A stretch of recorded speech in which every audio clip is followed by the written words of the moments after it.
मौर्य जी, मेरा सवाल आपसे है कि ये जो टाइमिंग आपने चुनी लोकसभा चुनाव के ठीक एक साल पहले और ख़ास तौर पे 2014 के बाद दलित पिछड़ों का बड़ा तबका भारतीय जनता पार्टी को वोट कर रहा है, तो बिहार से जो मुहिम शुरू हुई उससे आपको ये कहीं आइडिया तो नहीं मिला कि इसी के सहारे पिछड़े और दलितों को, चूँकि राम और अयोध्या बीजेपी के सबसे बड़े शक्ति केंद्र हैं, उस पे हमला करके आप पिछड़े और दलितों को बीजेपी से अलग करना चाहते हैं? सही मायने में विजय जी, हम केवल इतना ही कहना चाहते हैं।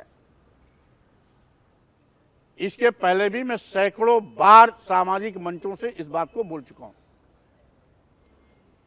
पहली बार नहीं बोला हूं।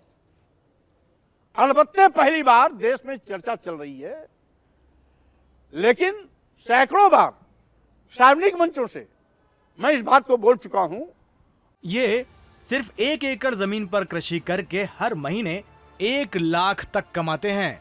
इनसे सीखना है तो फ्रीडम ऐप को अभी डाउनलोड कीजिए। और बार बार मैंने कहा, गाली कभी भी धर्म नहीं हो सकता है। स्वामी प्रसाद जी, आपको मैं लंबे समय से एक राजनीतिक एक्सपर्ट के रूप में देखता रहा हूँ, पहली बार देख रहा हूँ धर्म के एक्सपर्ट के रूप में। ठीक है, मान लिया कि गोस्वामी तुलसीदास जी ने रामचरितमानस में जो दलित हैं, पिछड़े हैं, उनके पक्ष में नहीं लिखा या उनके लिए खिलाफ लिखा, तो क्या आप वाल्मीकि जी के बारे में क्या रखते हैं जिन्होंने रामायण लिखी थी, और क्या रामायण को भी आप पढ़ के आए हैं? देखिए, अध्ययन तो मेरा मनुस्मृति का भी है, वाल्मीकि रामायण का भी है, अन्य तमाम प्रकार की स्मृतियों पर भी है, लेकिन आज मैं विषय वस्तु से हटना नहीं चाहता। हम तो वही चाहते हैं जो नारी सशक्तिकरण का नारा दिया जा रहा है, यत्र नार्यस्तु पूजन्ते रमन्ते तत्र देवता, जहां देवियों का सम्मान हो वहां देवता वास करते हैं। हमारे देश की संस्कृति में नवरात्र का भी समय आता है जब 8 दिन लगातार देवियों का पूजा किया जाता है। तो आखिर ये धर्म का कौन सा हिस्सा है जो देश की समस्त महिलाओं को अपमानित करने का ठेका ले रही है? पर स्वामी जी, आप अगर इस तरह से बयान देंगे तो राजभर जी ने तो अपनी बातचीत कर ली है वहां शुरू, आप कैसे जाएंगे बीजेपी में फिर? पहली बात तो दिवांग जी, मैं 6 बार कैबिनेट मंत्री रह चुका हूं, 3 बार नेता विरोधी दल रह चुका हूं, 40 साल की मेरी राजनीतिक जीवन है,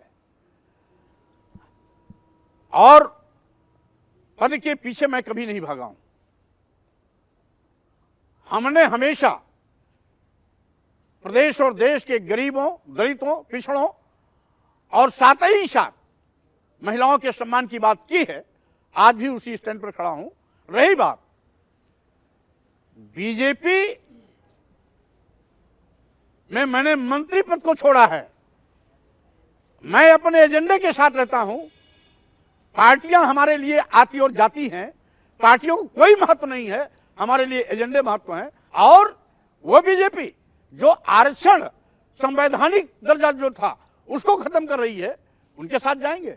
इसलिए ऐसी नापाक जगह पर पुनः जाने का तो कोई प्रश्न नहीं उठता। चलिए, ये सिर्फ 1 एकड़ जमीन पर कृषि करके हर महीने 1 लाख तक कमाते हैं। इनसे सीखना है तो फ्रीडम ऐप को अभी डाउनलोड कीजिए।